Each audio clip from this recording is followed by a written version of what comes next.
Hi guys, I'm live. How you guys doing? Um, I want to do something on this live that I exact thing I haven't done before. I want to discuss three different guitar rivalries and what I think of them. I'll do them in order of history, and I haven't really done this, but here goes. First rivalry I want to discuss is Ritchie Blackmore versus Jimmy Page. Now, first knee-jerk reaction, I say Ritchie's the better player. I mean, he used his pinky. He knew classical stuff. That's easy to do for me, but upon careful inspection, I'm gonna just level the playing field here a little bit on this. First of all, Deep Purple was aided by the fact that they had an excellent keyboardist, John Lord, which really did Ritchie a lot of favors, because when Ritchie was off, John Lord was on. When John Lord was off, Ritchie was on. To have that interplay between the keyboard player gave Ritchie a kind of a hidden but very real advantage over Jimmie that really wasn't to Ritchie's credit in that sense. But I've watched Jimmy Page, and I've watched Ritchie Blackmore, and on intense inspection, I find that technically the only difference I can see, and I've looked hard, is that Jimmy Page, basically the two things I just mentioned. Jimmy Page didn't use his pinky finger on his left hand, and he didn't do classical stuff. But other than that, and having said that, Jimmie was just as fast. Jimmie was just as fast as Ritchie. He just didn't have he just wasn't classical. Therefore, wow, he does that. And he didn't have a keyboardist to bounce that off of. And really, he played, they say he played sloppy, but I disagree. I think it's a good sound. I like his sound. In fact, that's called it Led Zeppelin because they were supposedly supposed to bomb, like me calling myself blunderful. I'm supposed to screw up. And having said all that, Jimmie had better vibe than Ritchie. He had just balls out attitude. You just couldn't stop him. And then Robert Plant on top of that, you know. So on deep inspection, I like Jimmy Page better. I hate to say that. And I've never said that. I've never said that like in my life. I don't think. In fact, I would be hard pressed to be wrong in that case. I think Jimmie was the better guitarist. If you count feel, riffs, band impact, and just raw attitude. Sorry, because Ritchie obviously has the fingers, and he has the classical, and oh my gosh, John Lord on keyboard. But I have to side with Jimmie, and I'm sorry. I hate to do that because aren't I supposed to not do that kind of thing? But I say, and Jimmie did intricate rhythm stuff. He pulled in all kinds of stuff from non-blues sources like Irish Celtic stuff and God knows what, alternate tunings and really weird rhythmic stuff. And I love Deep Purple. I love them. I really love watching Deep Purple, but Led Zeppelin just takes the cake. And I'm sorry. In fact, well, I don't want to.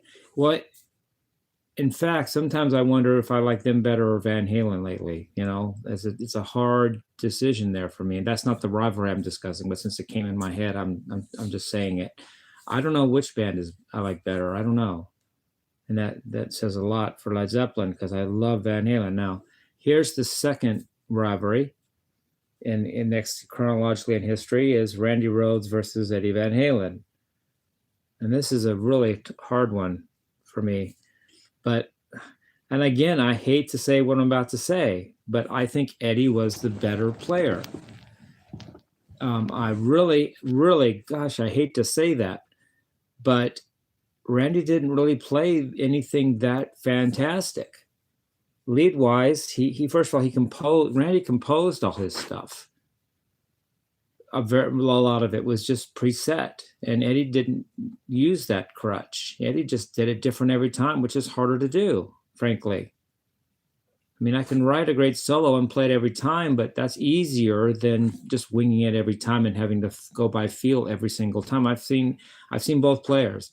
I'm not a lot physically. I did see Eddie Van Halen with David Lee Roth once in my life. Literally went to a concert like in 2009 or I don't know, 2010, 11, 12, something like that in San Diego. But that's not the point. I've never seen Randy play physically, literally, but Eddie does it different every time. I've seen like him do Ice Cream Man solo like live, and it says nothing like the one on the record, and it's like he had to do that every single time. He had to just and I'm not even done. Eddie changed guitar in a way that Randy really didn't with the tapping thing. I'm sorry, I really hate to say that.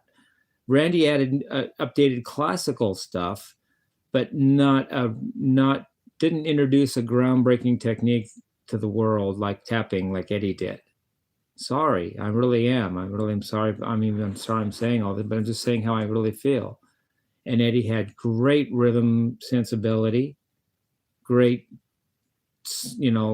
rock and roll songwriting attitude and charisma on stage, and then combine that with David Lee Roth. I mean, I really hate to say that, but if I had a choice in the day, if you could take me back in time and I could see Van Halen with David Lee Roth or Ozzy with Randy, I would choose Van Halen with David Lee Roth. I really hate to say that. Then again, I'm more of a rocker than a heavy metaler.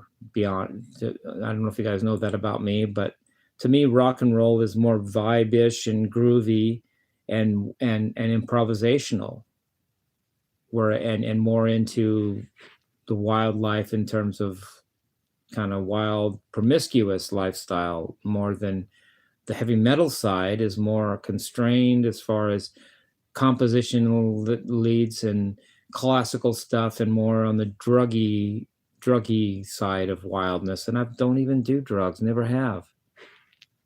But I'm more on the promiscuous side, and that's where I really line up. I'm more like David Lee Roth than I am like Ozzy Osbourne, really. And I'm sorry, I hate I'm saying all this, but I think Eddie is the better player than Randy.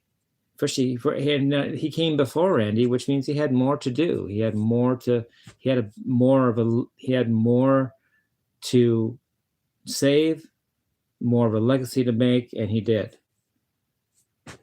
Not only that, it wasn't Randy's fault, but he has more content. Randy only had 2 albums, and plus the tribute album. That's all he did.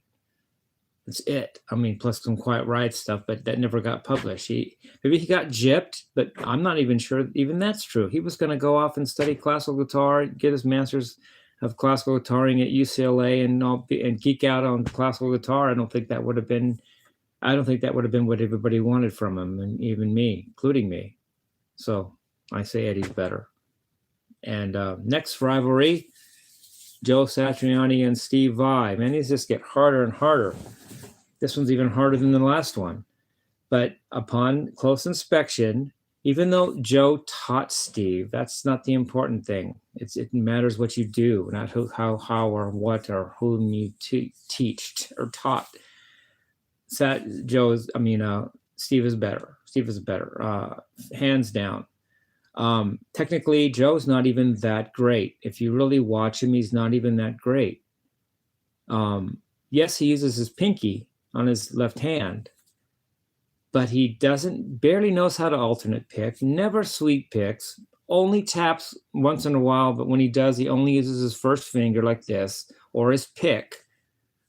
He's great at whammy bar tricks and dive bombs and squeals and all that. And he's great at writing songs. He's good at hooks and melodic lines. And he started that with getting the first famous record on that ilk called Surfing with the Alien, which I think was overrated, but whatever. It hit the Billboard charts right at the right time, right place, right time, cemented him. And then in history, and Steve had to deliberately avoid sounding like that because Joe had already done it and already was that sound. So it limited Steve, but unfairly.